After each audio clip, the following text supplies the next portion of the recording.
আমার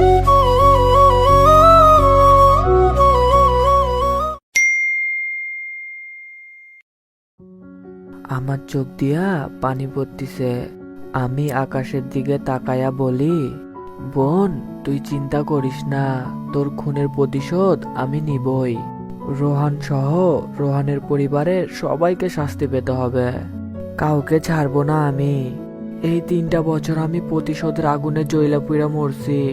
কত খুঁজছি এই পরিবারকে, কিন্তু পাই নাই। আর আজ যখন পাইছি, এদের তো ছাড় দিব না।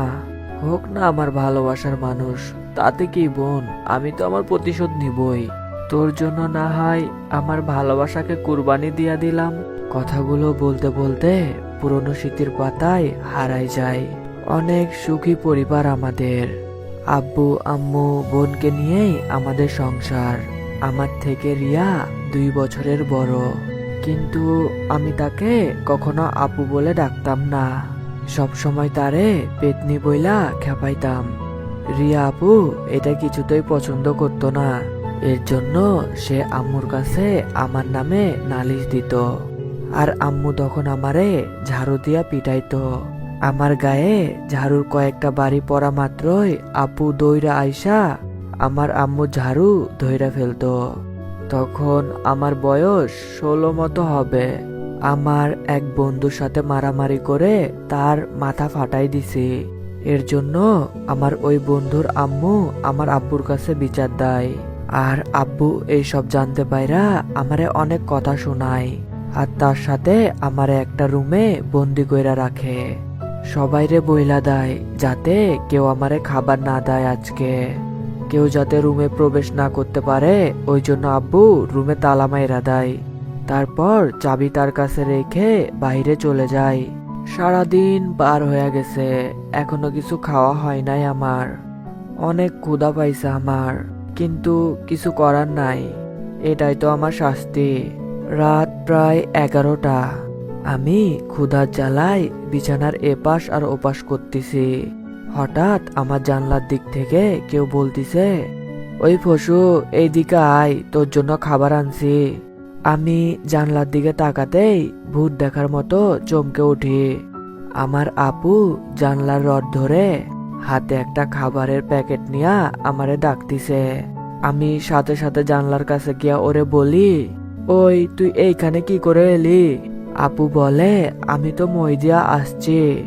আর তুই বেশি কথা না বলে এইদিকে আইতো, আমি সারাদিন কিছু খাই নাই, অনেক ক্ষুধা পাইছে আমার। আমি আপুর এই কথা শুই না অবাক হইয়া তারে বলি, কেন রে পেতনি, তুই খাস নাই? আপু বলে, তোরে ছাড়া আমি কখনো খাইছি? আমার আদরের ভাইটা না খেয়ে থাকবে, সেইখানে আমার গলা দিয়ে খাবার নামবে? আপুর এই কথা শুনে আমি কি বলবো বুঝতেছি না। তাও আমি তারে বলি, আপু প্লিজ তুই চইলা যা। তুই এমন ভাবে থাকলে নিচে পইরা যাবি। আমি একদিন না খেয়ে থাকলে কিচ্ছু হবে না, তুই নিচে যায়া খায়া নে। আপু আমারে ঝাড়ি দিয়া বলে, বেশি কথা না বলে এইখানে আয়, তোরে খাওয়াই দিচ্ছি। এরপর আমি বাধ্য ছেলের মতো আপুর হাত থেকে খাবারগুলা খাই। ওই খাবারগুলা থেকে আপুরেও খাওয়াই দিই। খাওয়া শেষে আপু মই দিয়া নিচে নামতে যাবে, তখনই কেমনে যেন নিচে পইরা যায়। আমি সাথে সাথে জোরে আপু বলে চিৎকার দিই। পরে আপুরে মেডিকেলে ভর্তি করানো হয়। আপুর এমন অবস্থা দেখে অনেক কান্না করছিলাম ওই দিন। আপুর একটা পা ভেঙে যায়। ওই দিন আমি প্রতিজ্ঞা করি আর কোনোদিন মারামারি করব না। এরপর আপু আস্তে আস্তে সুস্থ হয়। ওইদিকে রনিরাও আমাদের পাশের বাড়িতে আসে। তার সাথে আমার একটা ভালো বন্ধুত্ব হয়। এক সময় আমি আপুর সাথে তার পরিচয় করাই দিই। এক কথায় আমরা 3জন বেস্ট ফ্রেন্ড হয়ে যাই। সব সময় আমরা মজা করতাম। সব জায়গাতে আমরা 3জন একসাথে থাকতাম। রনির একটা পিচ্চি বোনও আছে, কিন্তু ওর কথা শুনে মনে হয় ও যেন আমাদের থেকেও অনেক বড়। আপু আর রনি তো বলতো এইটা নাকি আমার বউ হবে। এটা দেখা মিশু আমারে বর বইলা রাগাইতো। আমিও তার সাথে মজা নিতাম। আমি, আপু, রনি তিনজনেই একই ক্লাসে পড়ি, আর মিশু আমাদের 3 ক্লাস নিচে পড়ে। তখন আমরা ইন্টার ফার্স্ট ইয়ারে পড়ি। আম্মু একদিন আমারে বাজার করার জন্য 2000 টাকা দিছে। আমিও আম্মুর কথা মতো বাজার করতে চইলা যাই।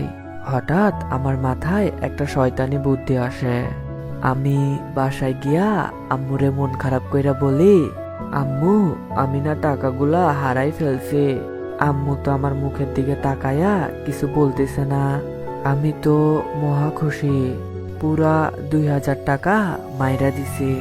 আমি রুমে আইসা টাকাগুলা গুনতেছি। হঠাৎ কইরা আপু আইসা বলে, পশু, টাকাগুলা আমাকে দে। আমি সাথে সাথে টাকাগুলা লুকায়া আপুরে বলি, কি কিসের টাকা তোমারে দিব?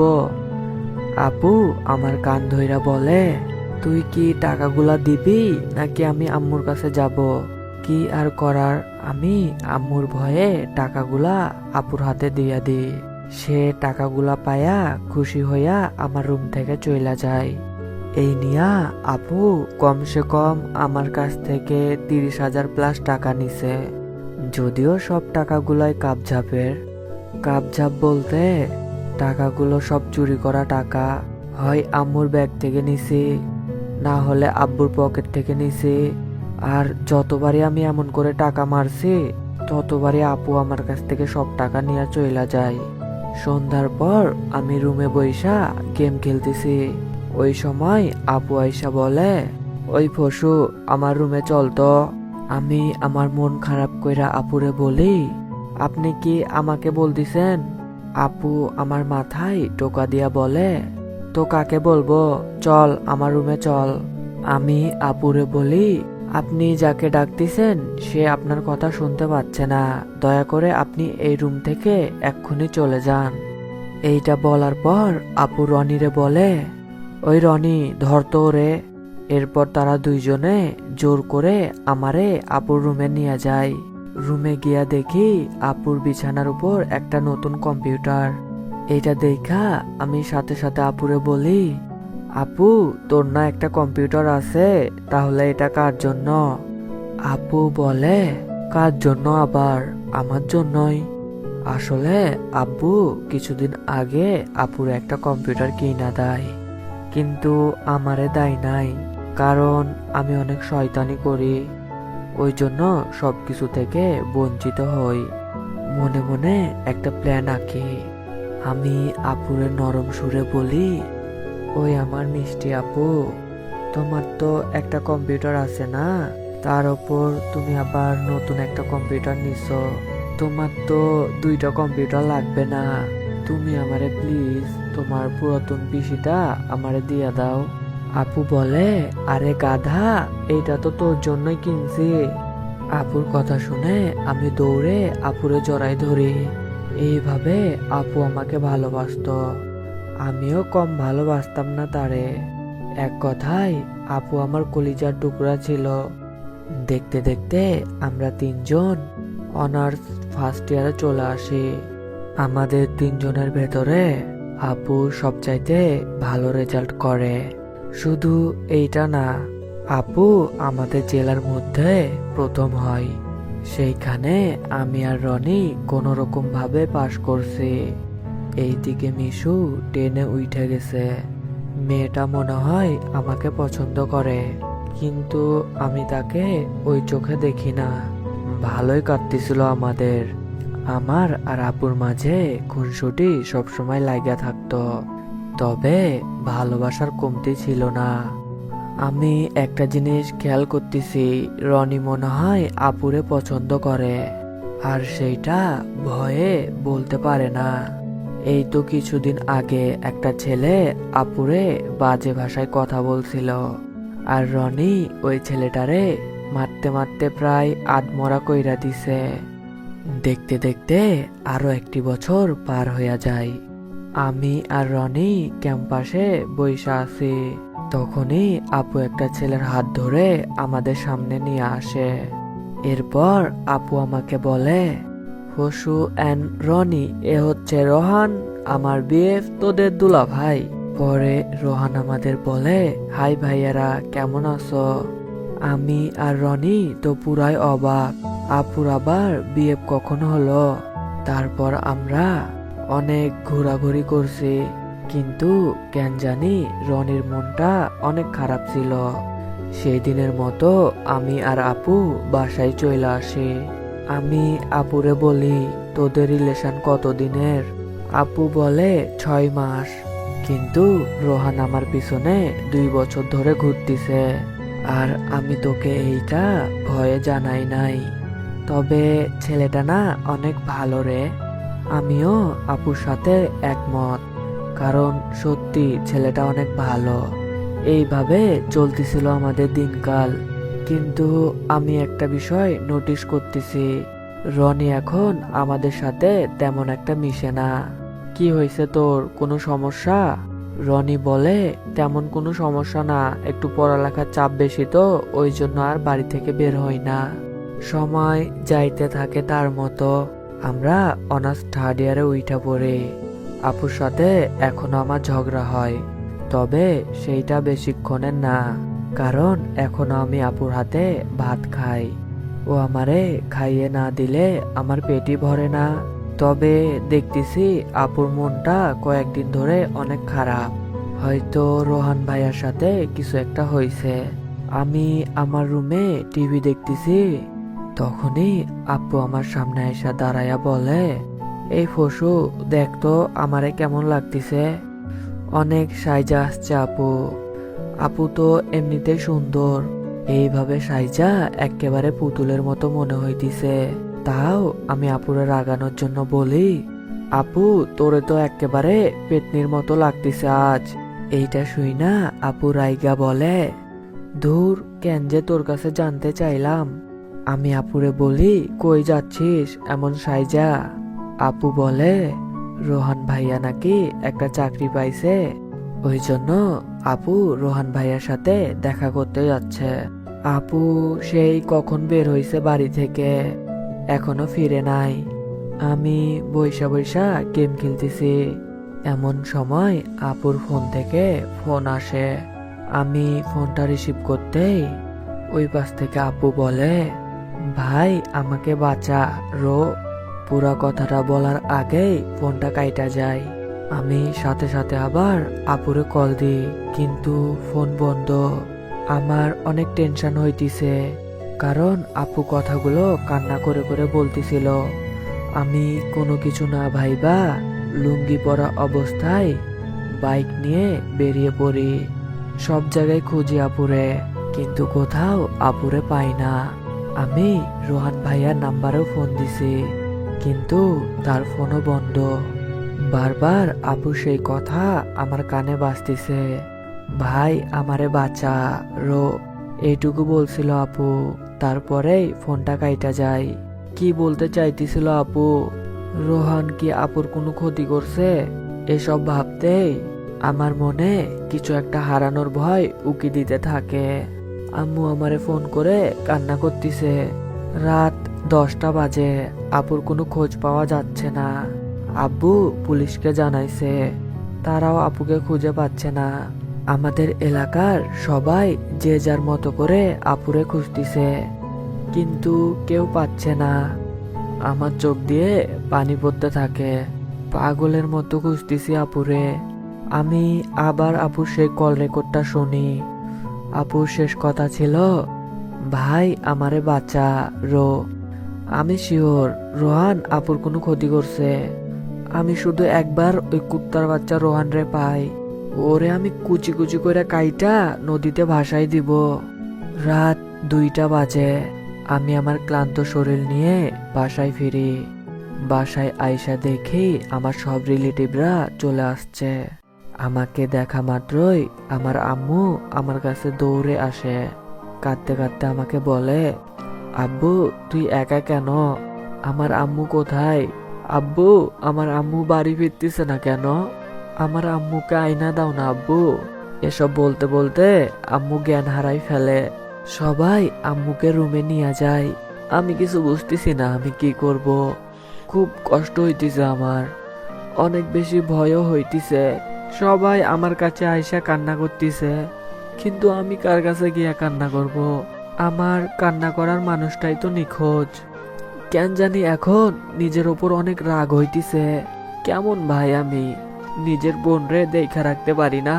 সকাল 6টা মতো বাজে, সবাই বলা বলি করতেছে নদীর পাড়ে নাকি একটা মেয়ের লাশ পাওয়া গেছে। কথাটা শোনা মাত্রই আমার বুকের ভেতরটা ধূপ করে ওঠে। আর এইদিকে আম্মু কথাটা শোনা মাত্রই হাউমাউ করে কান্না করা শুরু করে। যে বাবারা আমি কখনো কান্না করতে দেখি নাই, সে বাবা আমার কাছে এসে কান্না করে।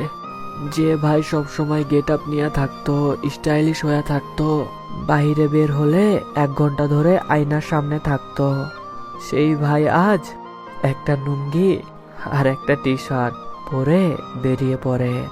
আমরা সবাই কিছুক্ষণের মধ্যে নদীর পাড়ে চলে আসি। অনেক লোকের ভিড় এইখানে।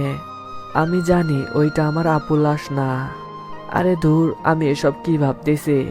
আমার আপুর কিছু হইতেই পারে না, ওইটা অন্য কোনো মেয়ে হবে।